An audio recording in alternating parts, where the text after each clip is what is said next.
I was like, I definitely want to be somewhere else besides here, mentally, emotionally, like my strength. Like I was like, I want to be a different place than I am. I don't feel resilient right now.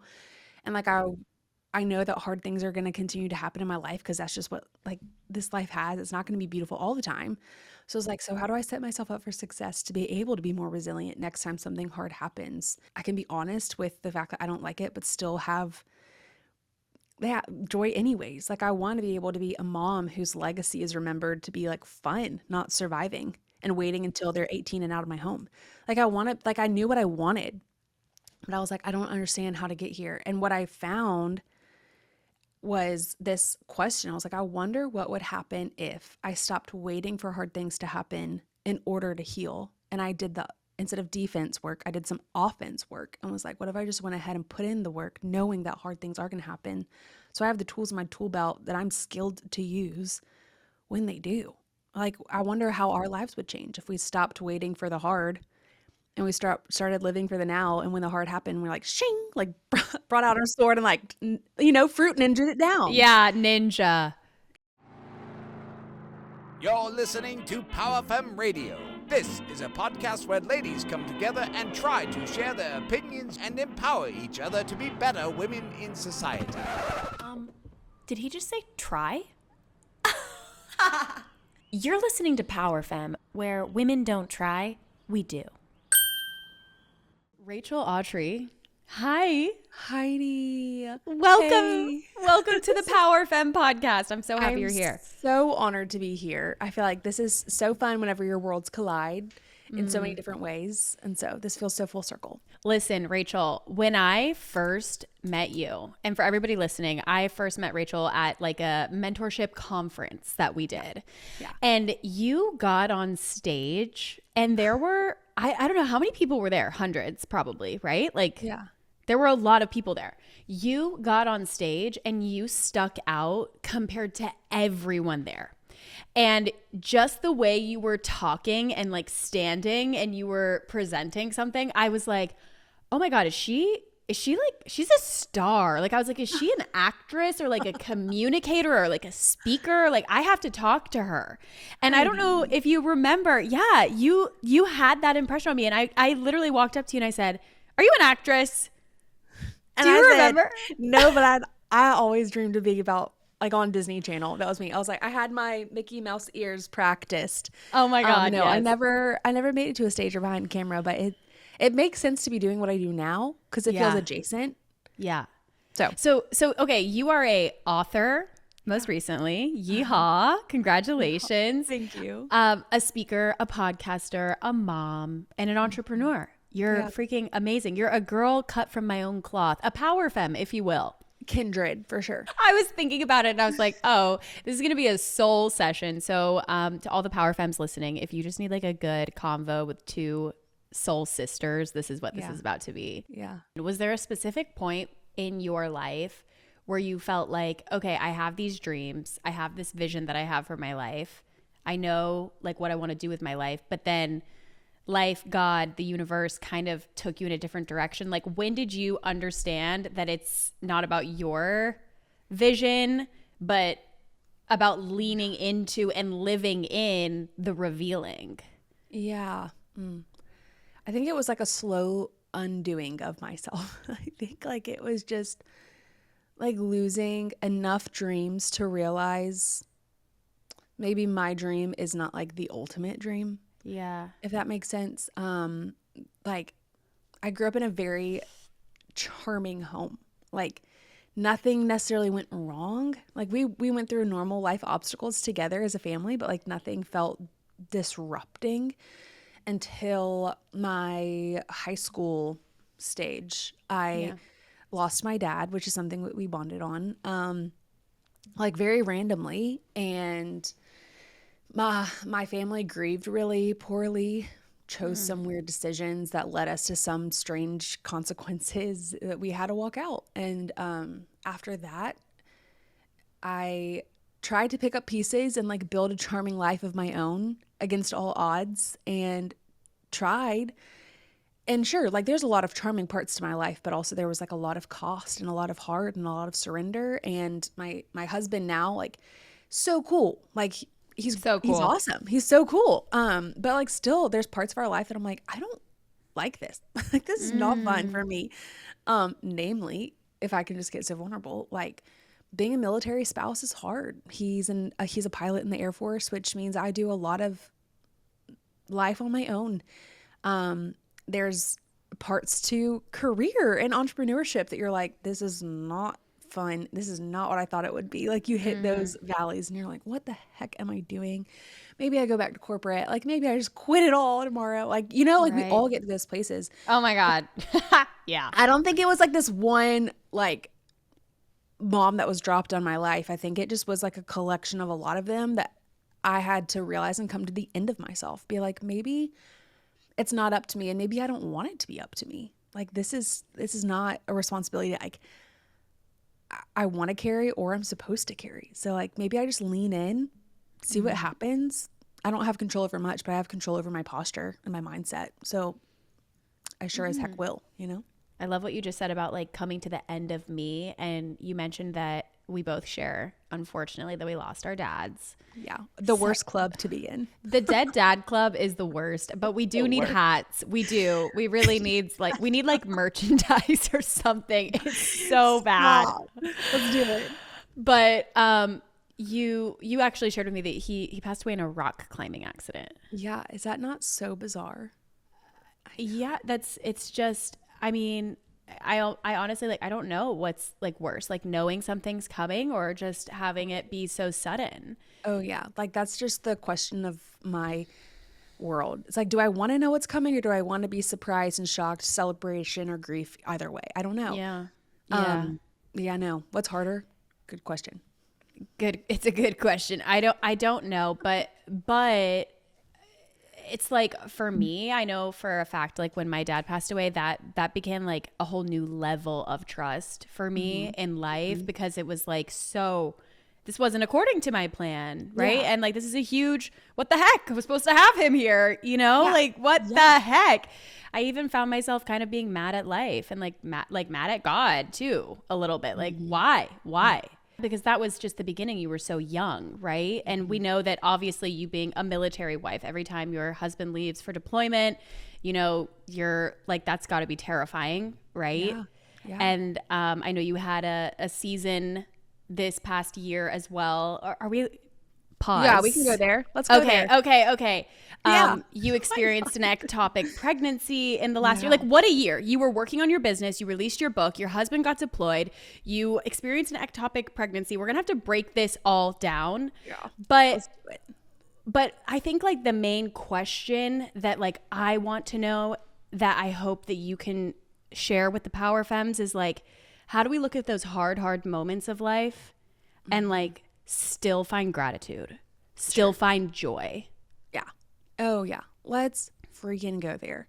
Yeah. It's like one of my favorite things to do, I think, because joy gets a really bad rap. Like people are like, oh, you're immature or you're irresponsible or you're not in touch with reality. And I'm like, well, quite the contrary, in my opinion. I think joy is defiant. Joy is being and choosing to live differently than the way life is asking you to live. And it is like the most bad booty Judy thing that you could do is to be like, I know I can't change my life, but I will in fact change my mind. And I don't think that it's being passive or being like, I'm just living in my own little fairy world. I think that it's being like, hey, no, actually choosing to see the things that are whimsical and frivolous and delighting in small things is going to be the fuel to make it to the end. I don't think that being in touch with reality looks like only seeing the hard. I think being in touch with reality is knowing that like the hard and the hope can hold hands at the same time. It's not one or the other, it's both. Yeah, this past year was freaking hard. And it's also so funny, the timing of it all. I finished writing my book. It's called Love Your Life, Even When You Don't Like It All the Time. Amazing. And I finished writing it and it was going through edits. And they're like, okay, this is going to print, like final say. I'm like, oh, no, it's amazing. I love it. And it's almost like as soon as that email was sent, I'm going to cuss on your show. Okay, cuss on my show. We do that a lot here. Shit hit the fan. And I was like, what is happening? Like, I wrote this book in a really okay season of my life. Like nothing was going wrong until it did. And it all started falling apart at once. And I felt a little bit like a fraud. I was like, who am I to write a book about loving your life when you don't like it? Because I don't even know how I feel about the whole topic right now. Wow. Writing a book is a lot like being an actress in a lot of ways because Yeah. you have all these takes and scenes and edits and manuscripts that you're not at the premiere yet. You don't know how it all came together in the show or the episode or whatever performance that you did. So you're like, I don't really know how this is going to go, but I know I did my best, right? You're like, I know it's going to be great, but I'm not sure how. Right. Well, I hadn't fully read through the book until like the final version, front cover to back cover, until I read the audiobook. So I walked into my audiobook recording terrified because I was like, what if this doesn't work? Like Heidi, like what if it's bogus? What if I get to the end of reading the book and I am my avatar reader at this moment and I'm like, crap, like it doesn't work.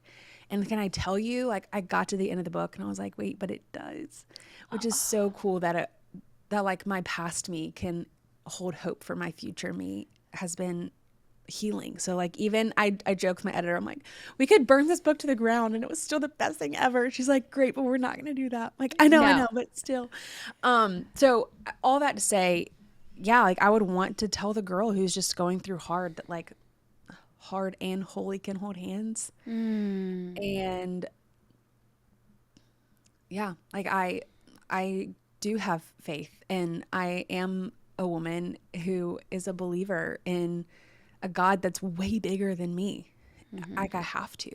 Yeah. And isn't it funny? Okay, last tangent, I swear. Isn't it funny? Like my friend Annie and I were talking about this on my show a few weeks ago, but like the only thing that we know to be like fundamentally true internationally around the world is that we will be born and that we will die. Yeah. I think about that often. That's like the only thing that we really have at the end of the day we can all agree on. Like we were born and we die.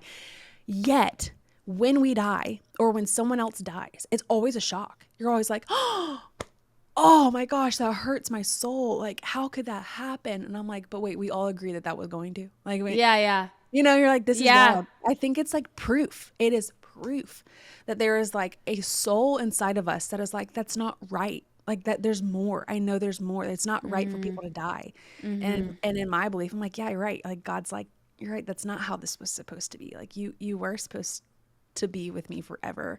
And so it gives me also like a greater hope that like this world's not all that there is. And but this side of heaven also God is so kind to also give us small little delights for us to lean into and to make our way through. I love that you just said holy and hope can hold hands. Was that what you said? Or Yeah, like hard and holy. hard Yeah, and can hold holy, hands. hard and holy can hold hands. You know, it's been the darkest moments of my life that I have actually felt closest to God or had like Right. winks and clarity and That's right. like just divine intervention or a deep knowing that I am guided or I meet somebody or I hear the right thing and it's just a little wink. Yeah. Where were you at the point in your spiral? Because I feel like this is the upward spiral. You wrote the book in a good place. You went through your spiral where it was like maybe life wasn't so good. And by the time you came back to reading the book, you yourself were not in the best place. And honestly, it makes sense to me, Rachel, because I really believe that you teach what you need to learn. Amen. Yes. That was something I told myself when I started my business and even my podcast, my first business, my second business, my podcast. Like I may not be like the best person in the world to teach about this, but I'm teaching from a place of like, oh, like I'm learning this too. And so I'm just curious, like, where were you? What season were you in at the moment where you went back to read your book? Was your husband deployed at that time? Okay, let me just undo all the events. Literally push send on, yep, book's great. Go ahead and print it. Let's rock and roll. My husband lost his job like the next week. We found out he was for sure getting deployed that next October. We had some weird like friendship stuff we were walking through, like a weird betrayal. Some of our friends were getting divorced. Like things just felt like weird in life. And I was like, this is so strange.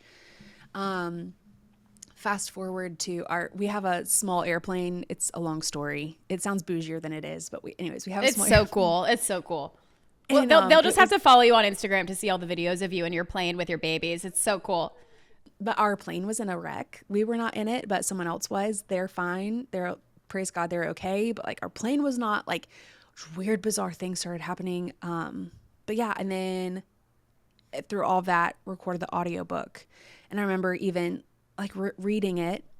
I had a sound producer that was there with me that, would like make me re-say stuff or was there recording and sitting in the booth with me. And it was really cool because even at the end, I started crying, and David is his name. He's like, "Hey, you okay in there?" I was like, "Yeah, I really love it. Like it really works." And he was like, "I really liked that book too." And I was like, "Thanks." Because, he records a lot of books. So it was a huge compliment. And then I get out from reading the audiobook. I'm high on life again. I'm so excited. And then Thomas was home from his deployment whenever I read the book. And then again, like weird stuff started happening. I went on a few work trips and started feeling super sick. Went to my doctor. They ran panels. They're like, everything looks okay, which is actually not what you want to hear because they're like, that means there's something else underlying here. Ran all the tests out. Like they threw out the idea that I could be pregnant because I mean, we're all girls here. I had an IUD and I had just had my annual and it was just a negative pregnancy test. They're like, you're not pregnant. So I went through my life for like 2 months being pregnant, not knowing. And ectopic pregnancy is when and correct me if I'm wrong, isn't it when the baby is basically growing in your fallopian tube? Yeah. So biologically, it just means anywhere other than the uterus. But yes, in Okay. my case, it was the fallopian tube. But I didn't know. I just felt so sick. And I think my body was like, Mayday, Mayday, help us, help us. And just was screaming for help because the body keeps a score. Yeah, it does. And it was my 4-year-old who one day he asked to go to the trampoline park. And I was like, buddy, I'm so sorry. I feel so sick. I can't do that today. He was like, ugh, it's just because you have a baby in your belly. And I was like, no way. Like it was just this like odd like arrow that went straight to my heart that was like, I'm trying to get your attention. Okay, I'm trying to give you the answer here. And there was like hindsight, there was a lot of things that were happening, like my dog's intuition, like he knows I'm pregnant before I do. Like that's always the joke. And so like even like the things he was doing and like things my body was doing, I just was kind of like, there's no way. So anyways, when Maddox, my 4-year-old, said that, I was like, okay, like we're getting a pregnancy test on the way home. And I did. And sure enough, it was very pregnant. Like before I even finished peeing on the stick, it was like pregnant. I'm literally like tears are welling up in my eyes right now because like I listened to your podcast and you shared this story and I could not believe it. Like I'm absolutely beside myself that your toddler who is a boy, you have a little boy, you've got 2 boys, Maddox and Oliver. Yeah. So cute. He's a toddler and he's the younger one? The older one, the 4-year-old. The older one pointed to you and said, it's because you have a baby in your belly. How would he know? How would he know? And actually, Rachel, my mother-in-law has shared this story with me before. Her father passed away before she could have kids, so their kids never met. And basically, like, my mother-in-law was with my brother-in-law, and he was a baby, and he was in his nursery, like toddler, I think. And he literally looked at Judy and said, there's a man who like wants you to know like everything is okay. And like I can't remember Josh's grandfather's name, but he said his grandfather's name. And he said like he was just here a minute ago and he was just telling me that you're gonna be okay. And she just started like sobbing. So like that right there, I mean, what a God wink. Yeah. And truly saved my life because ectopic pregnancy is not something to play with. If the baby would have bursted my fallopian tube, we'd be in a totally different situation. So it was like we were in a very critical stage of the pregnancy because I didn't know, and it had been neglected by no one in particular. Just like it just was growing in my body. My body was screaming for help, and Maddox was like, "This is what's going on." So I went to the doctor, and they were like, "Yeah, your son saved your life. This was bad." Isn't that wild? That is so wild. Yeah. So yeah, we went in and I didn't know, like we went in without a lot of answers. We didn't know if I was going to be cooking halfway through with a baby because I just didn't know how far along I was, or if we maybe had miscarried, or we knew the third option was ectopic, but it's very rare. And so we went into a very long ultrasound and the tech can't say much, but she was just digging around trying to find baby and did. And they wanted to immediately roll me into the OR. And I was like, I need some time to process. I think he could tell I was about to panic. He's like, Yeah. okay. He's like, I'll give you the weekend, but I don't like it. Like, I'll see you on Monday. I was like, okay. And we went to a concert as a family. Did you go to the Surfaces concert? Is that the one you Yeah, we went went to to? Forrest Frank. Yeah. Oh It my was our God. See, boys' I first stalk concert. you. I literally Yeah. stalk you. It was so fun, and it was just so sweet. It felt like our little thing that only our family knew. And then went in Monday, and that was really, really hard. Knowing that I didn't have a choice, and the baby was Yeah. fine, but it also wasn't.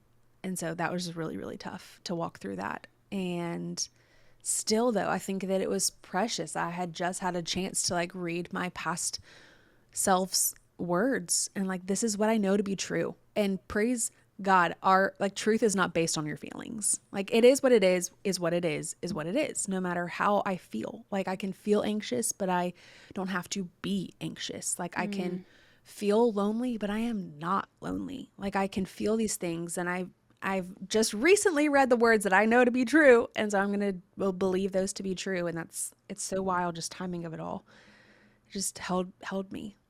Rachel, what were some of the words that you wrote that were perfect for you to hear at that moment? Yeah.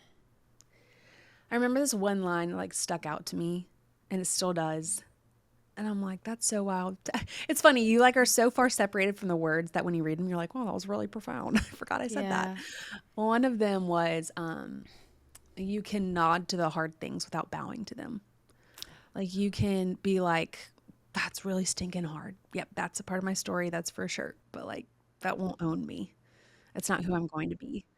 Um, and and again, like choosing defiance. Like, joy's not easy, and it's not supposed to be. Like, it's not a personality trait. It's a gift. It's a skill. It's something to get good at. I love that you're calling joy defiant. Yeah, Like that brave. is It's very brave. very brave. It's very brave. And also it feels kind of like a permission slip to be happy anyways, or to experience joy anyways. Yeah. Yeah. And like I say, like, happiness is the things that's going on around you. Like, it's your feelings based on the roller coaster that you just rode, or the birthday candles that you're blowing out. Of course, I expect you to be happy. This is great. This is a fun time. Joy is what's happening inside of you. So like, even when you're facing hard things, are you going to know that it's actually going to be okay? Like, even when like you're in the darkness, you're like, I know that there's light. And even when I tell a story in the book, but like, we talk in aviation language around our house because that's just like the shared language we have. Yeah. But like, it's so wild. You can be sitting in an airplane on a runway looking up and seeing black clouds. And you're like, this is terrifying. We're about to fly through a thunderstorm. Yeah. But it's so bizarre that like, once you break through the clouds, you actually, like, it's all blue skies. And all of a sudden it's blue, and then there's black underneath you instead of black above you. And you just have to find a small place to break through the clouds. So I have to remind myself, like, there are clouds that are going to be broken. I have to fly through the turbulence to get to the smooth air. Like, that's just the way that this goes. Yeah. And the same of being like, I like, buckle up, okay? Like, put your seat in the upright position. Like, look out your window and know that like the clouds will break. This won't last forever. And so being able to remind myself of that too was so sweet. Be like, there's something so beyond what my eyes can see. I just have to believe it to be true. And again, I think that this is just brave. It doesn't come naturally. I don't think it's supposed to come naturally. No. And I know a lot of friends that don't live that way, and their lives are beautiful, and they're missing it. Yeah. And that makes me sad. Yeah. Has there been a time in your life where you felt like you were missing it though? Oh, 100%. And I think that's why I wrote this book. So I'm like, I feel like I'm allowed to say these things because I was this girl. Yeah. You're like, I'm I not- need the reminder. Like, I've been through it, so I can Totally. like actually boss people around now, like, I've taken my views in this way. Totally. 100%. No, yeah, my husband, he's a pilot now, but like, that was not a part of our 10-year plan. When we got married, it was never even a part of like our discussion about our future. He had a quarter life crisis is what we call it. We had other jobs. We're doing other things. And then one day literally woke up in the middle of the night and was like, I want to be a pilot. And I was like, cool. And I want to be Barbie, right? Like, Right. this isn't, doesn't add Yeah. up. Right. But he chose to join the military, which moved us around a lot for training. We did the whole Top Gun thing basically. And we were living in Oklahoma, and I had Maddox, my now oldest, but he was, I think, a year at the time. We had moved to Oklahoma, had been there for like 9 days, and miscarried our second. And I had no one, had no one. It was just Maddox and me in a bathroom. And I remember thinking to myself, like, yeah, this sucks. Like, this is the worst. Oklahoma's the worst. My life is the worst. And it just got bigger and bigger and bigger because whatever you feed is what's going to grow. Amen. And I just was feeding hard stuff. There's an author, her name's Lisa Turkhurst. She says, you steer where you stare. It's like so true. And like, if you're going to be staring on the left side of the road, your car's going to like naturally go to the left side of the road. And so I realized like, oh, I'm totally like, this ship is going off the deep end if I don't turn it around. And I think a lot of us think like turning around our ship looks like grabbing the wheel and like doing big movements. But I also know from aviation, like it only really is 1 degree difference that over miles takes you to a different place. So I just started figuring out like, what are the 1 degree little shifts that I can make that are eventually going to get me to a different place. And so again, frivolous, small, dumb, you may say, but like just started doing small things that like out of defiant joy. And I was like, okay, I'm going to get to this place. And I did. And I am here to this, it's so wild. I went through a miscarriage 3-4 years ago, went through another pregnancy loss months ago. And can I tell you, the experiences were completely different. Like my brain's experiences, my heart's experiences were different, although my circumstance was very similar. And I just think that it's beautiful. I think it's evidence and proof that this actually works, Yeah. Gosh, I can't imagine. I mean, I haven't quite begun my pregnancy journey yet, but definitely getting there, I would say. And Exciting. it's exciting. LOL. All my podcast listeners are like, what?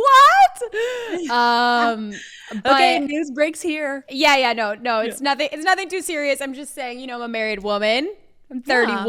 I could be ready soon in the next, whatever. If it happens, great. If it doesn't happen yet, great, whatever. But I cannot begin to imagine. I mean, it feels like one of those things that you hear, which is like, oh, that won't ever happen to me. Oh, right. Yeah. And right. Like, I know we've experienced that so many times, both of us now, like just in other areas of life, and you in this specific area. So I just want to say, like, the bravery that you have to defiantly pursue joy, but also continue to try to grow your family even still. And the bravery that you have to trust in that thing that, you could look at through the lens of like, well, that thing let me down. Right. It's like, it's truly incredible, Rachel. Like, wow. I'm so unbelievably inspired by you. Can you take me back a little bit actually to that moment where it was Maddox, right? That you were in the bathroom with Maddox and you were like, this sucks. And you knew about aviation and like the small pivots and the small degrees that'll take you to a totally different location, and you started doing small things. Did you think about the destination that you wanted to go towards? Or was it like, I'm just going to focus on seeing where this takes me? Think about the destination that you wanted to go towards? Or was it like, I'm just going to focus on seeing where this takes me? Yes and no. Like, I think I was like, I definitely want to be somewhere else besides here, mentally, emotionally, like my strength. Like I was like, I want to be a different place than I am. I don't feel resilient right now. And like, I know that hard things are going to continue to happen in my life because that's just what like this life has. It's not going to be beautiful all the time. So it's like, so how do I set myself up for success to be able to be more resilient next time something hard happens? And I didn't know specifics. Like I wasn't like, okay, I want a white house with maybe like a pastel periwinkle door. Like, no, but it was very much like, I want this to feel different. Like I want to pursue community that can know us intimately and have intuition about what's happening in our lives to be able to step in uninvited, right? Like I want to be at a place where I know hard things happen and I can be honest with the fact that I don't like it, but still have that joy anyways. Like I want to be able to be a mom whose legacy is remembered to be like fun, not surviving. and waiting until they're 18 and out of my home. Like I knew what I wanted, but I was like, I don't understand how to get here. And what I found was this question. I was like, I wonder what would happen if I stopped waiting for hard things to happen in order to heal. And I did instead of defense work, I did some offense work and was like, what if I just went ahead and put in the work knowing that hard things are going to happen? So I have the tools in my tool belt that I'm skilled to use when they do. Like, I wonder how our lives would change if we stopped waiting for the hard and we started living for the now. And when the hard happened, we're like, shing, like brought out our sword and like, fruit ninja it down. Yeah, ninja. Yeah. Wow, that's good. And to me, like, I just don't think that resilient women happen on accident. It's like, no, they don't. It's not an accident. You see a strong power femme, which is what you are. Like, you see a powerful woman and you're like, oh, like she knows, like, when you she's seen stuff. When you meet a woman and you're like, she knows, she's seen things, like, it's real, it's authentic. Like, there's some, so I just don't think that it happens on accident. I think that, and what's so beautiful is like you have been like the ultimate example of being able to share that. Like, you live a pretty public life. I mean, you post on social media a lot. Like, you have a pretty big following. You have a business. You've got a community of girls that you work with called Rally. And you also like have a podcast and you have a book. And so I am curious to know, like, how much of that has been comfortable to share, and like, when have you known to let sharing take the back seat and like let it be a time for you to use the tools that you have? And what are the tools that you felt like were the most helpful for you? Yes. Okay. I'm talking about my friend Annie a lot, but she's been someone I feel like I've shared a lot of these conversations with. But she shared with me something that was so profound. I'm going to pass it off to you, is that there's 4 parts of our life. There is the secret, there's the private, there's the personal, and there's the public. The secret, the private, personal, public. There's nothing that should be in the secret bucket. We don't keep secrets, okay? Like, you invite everyone in, not everyone. You invite anyone into everything. Like, you should not have a secret romantic life. You should not have a secret financial life. You should not have a secret thought life. Like, these things deserve to be shared with trusted people, okay? Then you have the private, which is like things, the cards that you hold very close. Like, these are things I'm walking through that I'm sharing with the right people, not with everyone. Then you have personal, that are really hard things that you do choose to share with a lot of people. And then you have the public stuff, which is like the things that you share with everyone at this point. And there are some personal things that are shared publicly. So that's kind of how I think through things. When it comes to what I share and where they belong, I like to almost follow a rule that I don't share wounds, I share scars. So if it's still a wound and it feels hurtful and it's needs some cleanup, like, that stays private and personal. It does not go bandaged, literally. Yes, if it's still bandaged and we're waiting for those sutures to get taken out, girl, please don't share that online. One, for the sake of you, like, that's not fair because you can never take it back. But 2, for the sake of everyone else too, like, I don't want to create more confusion and mess for someone else either. Like, I'm not trying to trigger people. I'm not trying to like open up questions that were closed loops for anyone else. Okay. I want to be helpful, not hurtful. So I need to be healed instead of still hurt on my own. That's so good. There's things about my life that I share. There's things about my life that I don't know if anyone will ever know online. There's still like stories to my life that are personal, that like our people in our local community growing up knew, that like, if you found out, you could find out if you wanted, but like, unless you snoop, you probably were never gonna know about me. Not because I won't share it, because it involves other people I'm trying to honor. So it's like this whole ecosystem of like what belongs where, because once you say it, you cannot take it back. And I take that very seriously for like my own healing and for other people that I love too. Yeah, that's good, Rachel. Love that. Gonna take that for my little pocket, because there you go. It's easy to overshare. I was just gonna say, especially in our industry, because that's what's like juicy and hot goss. You're like, I'm gonna talk about this like crazy messy stuff, and then you realize, and you're like, oh crap, I changed my mind. You know, or I want to take it back, or anything. I'm so quick to change my mind too. Like, do you know anything about human design? What? Tell me. Do you know anything about it? Do you know like what A little bit. Okay, yeah. So, I'm a manifesting generator, which means like I am very emotional and I have tons of ideas. And also, like, let's just be honest, like, you and I both have, like, the most feminine job ever, which is to yap all day. Like, we just We love talk. it. We could just talk, right? And so, um, like, actually growing up, my dad always said, like, Heidi, don't lead with your emotions. Don't let your emotions lead you. But that's actually how I'm kind of designed to, Like wired. Yeah. yeah, like, I'm supposed to live that way.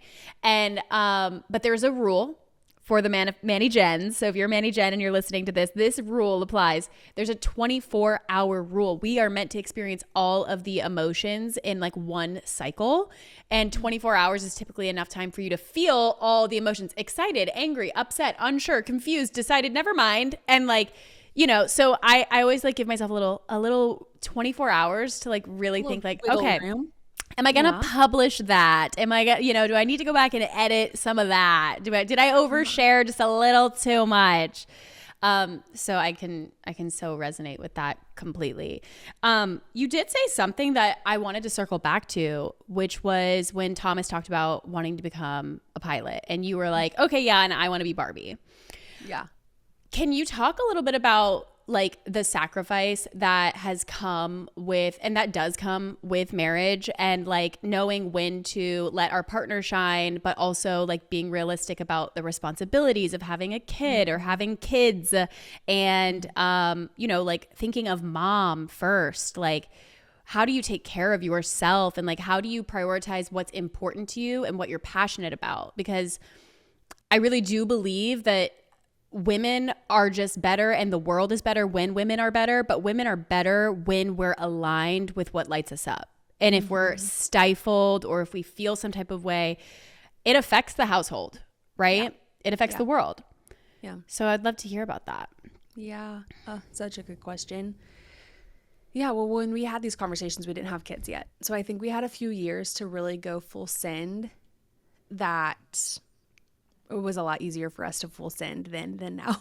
Yeah. So we did a lot of like ground fundamental work, like relationally, also his training. Like we went through a lot of that without kids. But at the end of the day, when he shared that, there was a lot of prayer because I was triggered. Like at that point, I hated adventure because I was like, in my mind, adventure was what took my dad from me. So like Right. risk, adventure, all of that. Not on my house. I was like, absolutely not. I will Wow. bubble wrap you and send you to your cubicle. Thank you very much. And then it kind of became this thing where I had to face like, am I going to be the person that stands in the way of him doing something that he's excited about doing? Ooh, like if everyone else is for it and I'm the only one that's not. That's like hard thing to live with. I actually had a Right. dream. We were old and we were gray and we were laying in bed and he was crying. And I looked over at him and I was like, "Are you okay?" And he said, "What do you think life would have been like if I was a pilot?" And it just was like this like zinger where I was like, I cannot live, nor do I want to be in the way of what someone else is supposed to be doing, much less my husband. So I realized like if it's something that he needs to do, like I'd rather have a happy husband with a hard job who comes through the door every day than a happy job with a hard husband and he hates his job every day. And once that like flipped in me and cheering him on, I was very reluctant at the very beginning because we had no business in pursuing aviation. We were so young, dumb, and broke. And aviation is a very expensive hobby, if you didn't know. Right. Like, Yeah. I was like, how are we going to make this work? And like he drove Uber and we asked, or like we told people this is like what we really want to do. And people started supporting us, which was really wild and very cool. And just these random doors started opening where I was like, okay, this is the affirmation. Like this is what we have been asking for on our knees in prayer. Like, okay, Lord, like if this is something that you have for us, so you need to make this abundantly on a billboard clear. And what's so beautiful is we're told like, ask and you'll receive, knock and the door will be open. Like I believe God is a really good dad who just wants to give us really good things and also wants us at the end of this to be really awesome, like people that are different and kind and have fruit that other people don't. And if it takes me going through hard stuff in order to be that person, like sign me up. And I think I've gone through enough hard stuff to know that like it's worth it always. So it's like, okay, we're just going to go for it. And I think through that, championing someone else has taught me how to raise people's hands when theirs gets tired. It's taught me how to ask people to hold my hands up when mine do too. It taught me how to make friends, ask for help, become resilient, live in peace instead of anxiety every time he steps in a cockpit. Like, it's healed me too. So just as much as it on the outside looks like it's for him, I believe it's for me too. And when I choose that posture, like there's so much in this, I'm like, oh, it's a we thing, not a him thing, which is really cool now too. Especially now when you talk about like military and service, and it's like, people, I remember the first time I showed someone my military dependent ID for a military discount, and they're like, thank you for your service. And I was like, oh, no, like, it's not me, it's my husband. They're like, no, thank you for your service. I started bawling. I was like, wait, thank you. I feel so seen. So like, it really is a team effort. And I think that anything in marriage is going to be like, even if their name is on the business or not as an entrepreneur, like it's a team effort. If like it is. Yeah. I love that about marriage. I love being married. Like I've been married now for a year, and now this does not compare to your service by any means. Okay. Go for it. But whenever I'm like in a situation and like I volunteer my husband for all things. Like we went on a camping trip this weekend and we were with a bunch of girlfriends. There was like a mix of people, but my girlfriends were there and they are single. And I'm like, oh, it's okay. Like, here, rent my husband. Like, you can have my husband. He can help with this. And they're like, thank you. Thank you very much. But like, that does put it really into perspective to think about, like the wives. I mean, this is the Power Femme podcast. So like, let's not get it twisted. Like, we're shining the spotlight on the women, right? Right. Yeah. And like, just hearing you say that like you had that experience by showing your military dependent ID card. It's like, it's definitely something I never even thought to say to a military housewife. Like that's something I would never really think. And yet it had this huge impact on you. And I think it's just, that's incredible. Like, thank you. Thank you for your service. What do the kids think of dad, like flying airplanes? They think it's the coolest thing. It totally runs in the blood. Really? It really makes me mad.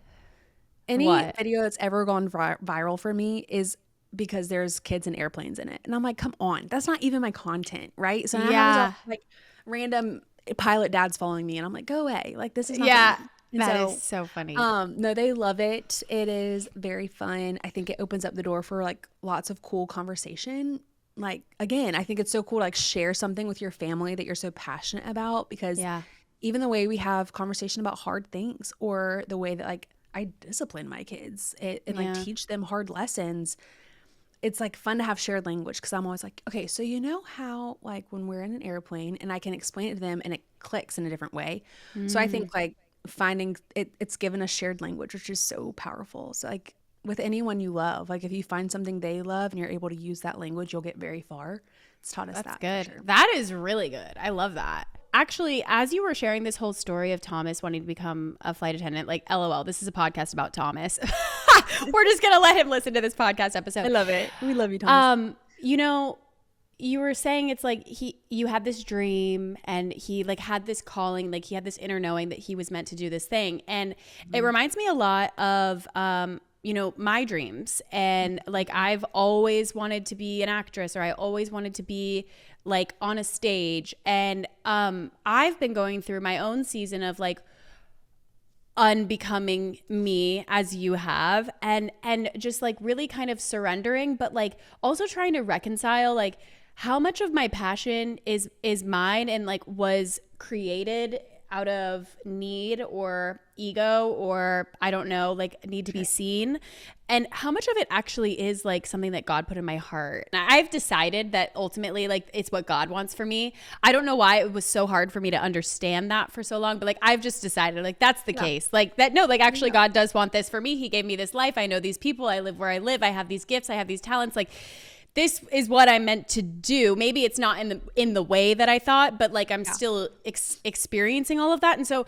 I'm just curious, like, what's your dream, Rachel? And like, what's something that you have wondered if it's like a self-fulfilling prophecy or like, no, like I actually think that God wants me to experience that?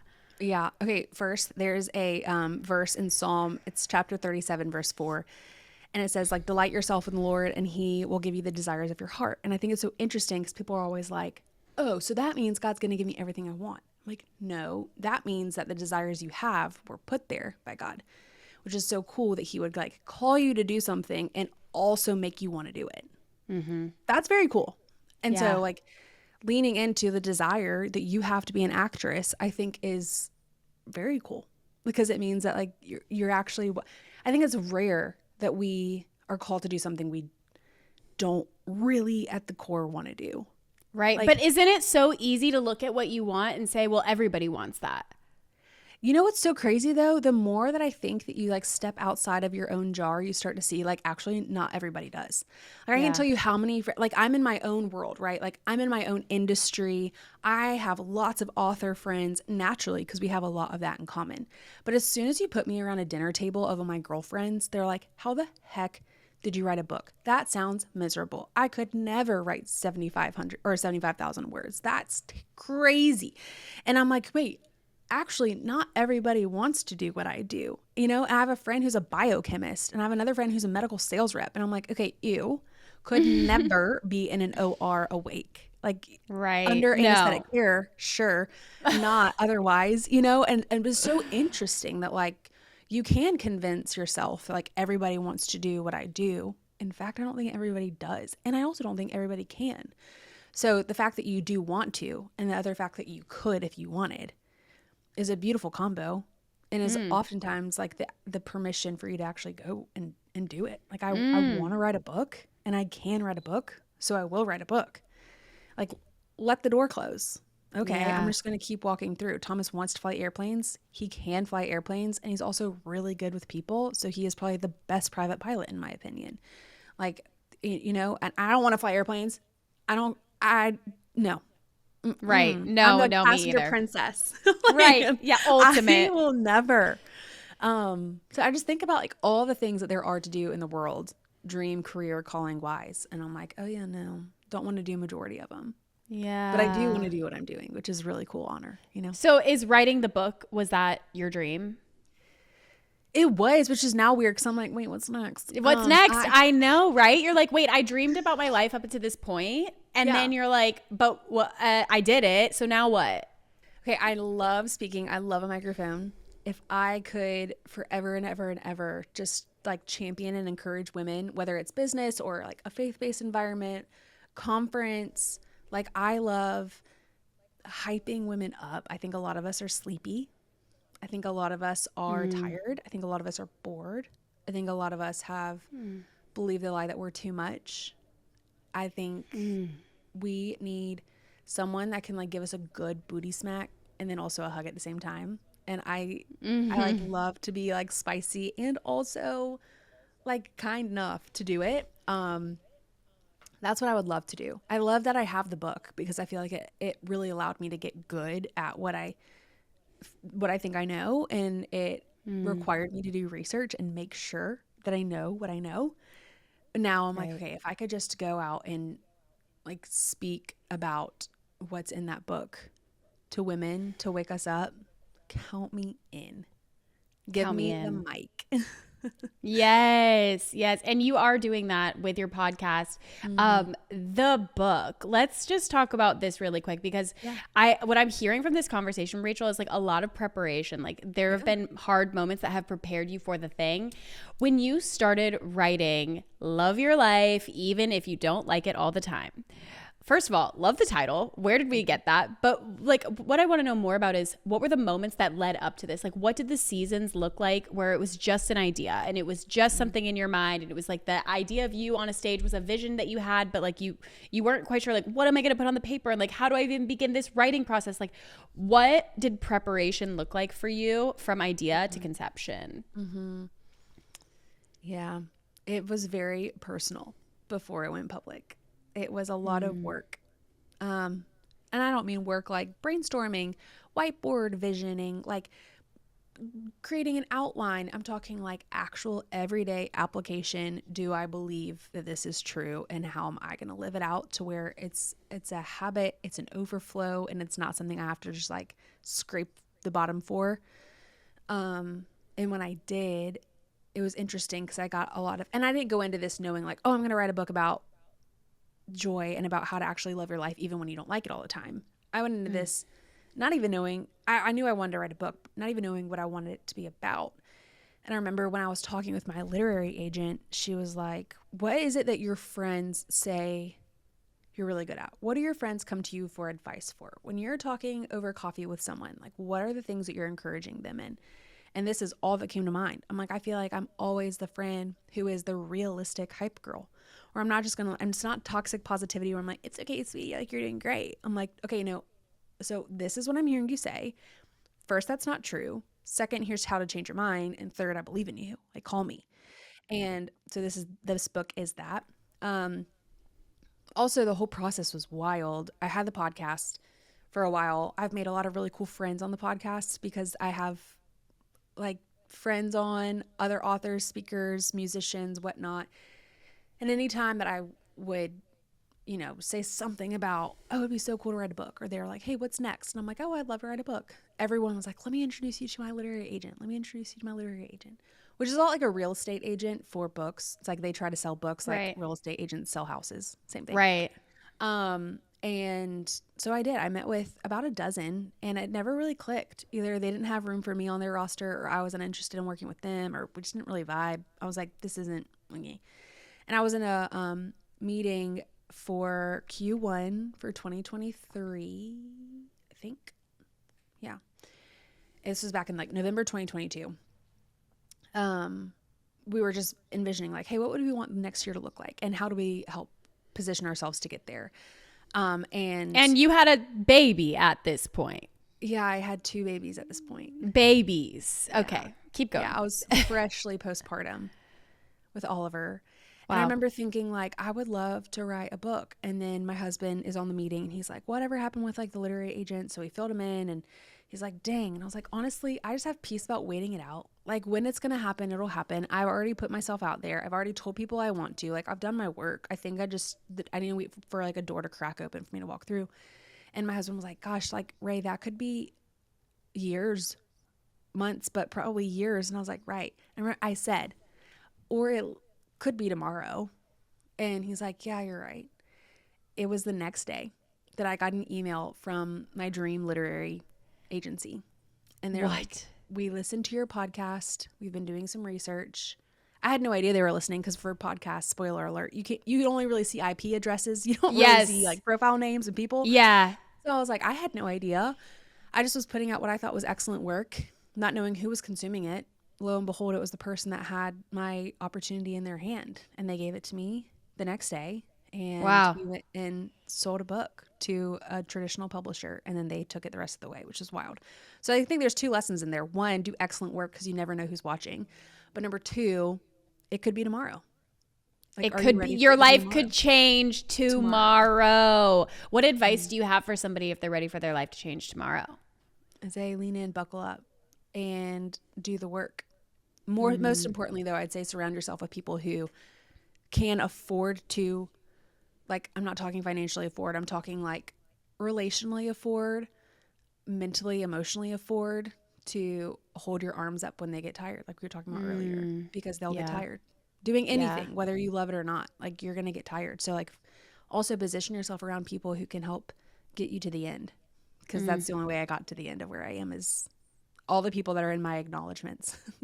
Oh my God. Yeah, no, I literally like don't know what I would do without the people, my core people who support me. And it's like, we can't do it all alone. We can do it all if we have a team, but yeah, as somebody who's like been chasing my dreams for my whole life, that's something that I used to think about a lot was like, yeah, I say I want to be a series regular, like on Netflix, but like if tomorrow my agent picked up the phone and called me and said, Heidi, you're number 1 on the call sheet. Like, are you ready to lead this show? Like, would I be ready? And like, I think it's important for anybody who's listening to this, like, to ask yourself that question. Like, if my dream was to come and knock on my door tomorrow, would I be ready? Would I be ready to say yes? Would I be ready? And like you say, yeah, I would just say yes. But there's a lot of prep that goes into this. Otherwise, you're going to resent it. You're going to believe the lie that that you are too much and that this was all just a crazy idea, and you will downward spiral. Or that they got the wrong girl. Right. Yeah. So it's like the imposter syndrome will kick in unless you can, without a shadow of a doubt, look yourself in the mirror and say, like, yeah, actually, if tomorrow the opportunity knocked on the door, I could say I'm ready to like step into this and run. Then you're going to need to do some work and just get the reps in. Get the reps in. Because I think like it's really hard when you're doing something that you love to do.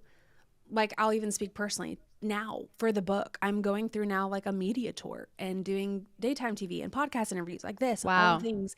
And if that was hard for me, then I don't know if I'd be enjoying it the way I'm enjoying it now. But like, I actually can like sit back and be like, this is so fun. This is a blast. I can't believe this is happening. Let me go pick out my outfit, versus sweating bullets, being like, oh, I'm so anxious about tomorrow and I got this thing. And I'm like, no, I don't want us to live like that. Like, again, live offense, not defense. Go ahead and prepare yourself for the play. So when the play happens, you're like, I know how to do it. And I can like sing my favorite song as I do. And I want that for all of us. Yes, sing your favorite song as you do. That's good. Have you ever seen Pink? Obviously, we all love Pink, right? We love Pink. Have you ever seen her like perform?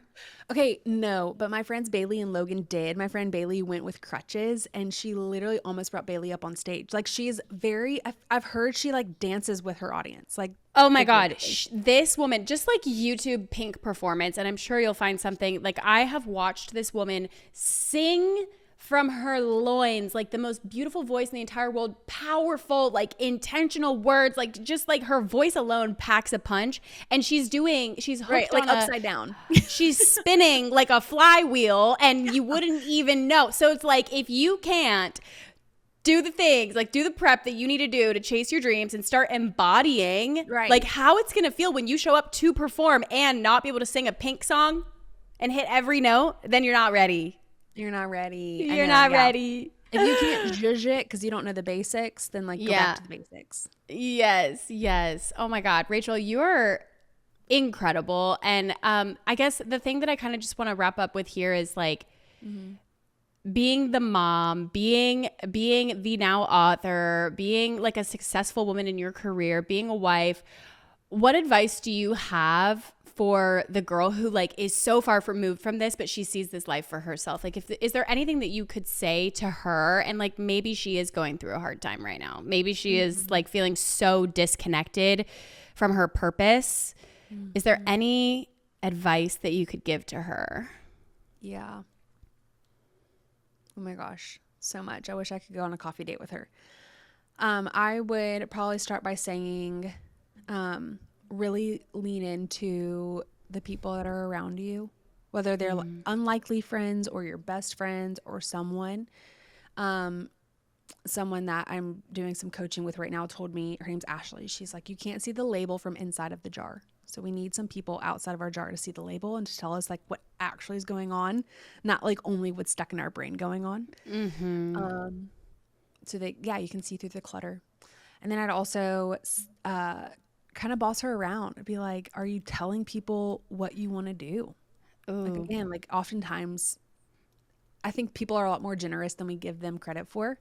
And like, if someone was like, hey, I really want to start a blah, blah, blah, and I knew of someone, I'm not the kind of girl to like not connect you.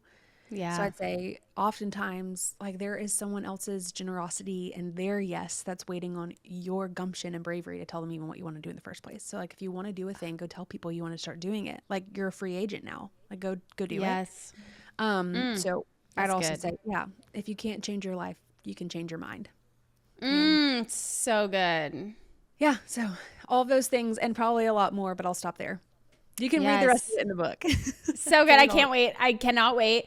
Okay, so I want you to imagine, Rachel, that you are on your way to a big meeting. This is like the meeting of your life. Love Okay. Yeah. And you park your car, you get out of the parking garage, and like you walk into an elevator, and it's a tall building. You get into the elevator, you hit top floor, you're on your way up, and the elevator stops at floor number 1, and on walks a little girl. You have 30 seconds to impart your wisdom on her. What would you say, and how would you leave her feeling after having encountered you? Why are you going to make me cry at the very end? I know. Everybody does, I swear. Oh my gosh, I'm doing so much inner child work right now. This is like getting me. I would probably ask her a question first, and I'd say like, what makes you the most happy? Like, whenever you do something, like what makes you the most happy, and see what she says. And let's say she's like, oh, I love it when I dance. And I'd say like, find a way to dance every day. Like do what you love every day. And then I'd also tell her like, don't be afraid of hard things, because they'll probably make you want to dance more and dance harder and better. And then I'd also probably say like, hey, what are you afraid of? And then if she told me right before she walked off, I'd say it's really not that bad. So I think, yeah, I'd want her to like turn around and scare whatever she's scared of right back. Cute. I love that, Rachel. That is good. Oh my gosh. So good. Little girls have my heart right now. Like, I'm a Oh, boy mom, but like, yeah. I'd melt if I had a chance to love a little girl of my own. So. Oh, I meant to go into being a boy mom because I'm terrified that will happen to me. So we'll save that for. It's intense. It's a frat house. Lots of tractors and chokeholds. So. Oh my the whole God. thing. I can't imagine. I can't imagine. Well, Rachel, my last question for you just is, since we're talking about girls, Yeah. what does being a power femme mean to you? Okay, taking a second again to talk about God. I think it's so cool that like after all the things that God made, like women were last. I think he like stopped making man and he was like, something's missing here. And then he brought us. And so to think that we are like his piece de resistance, like we are like the creme de la creme, we are like the little cherry on top of creation, is like so cool. And like we were so meant to be here, and there is so a space for us, and the world would not be complete without us. And what would happen if we walked forward every day with that confidence, knowing like, no, God like he needs me to show up as me. Like what would happen? Yes.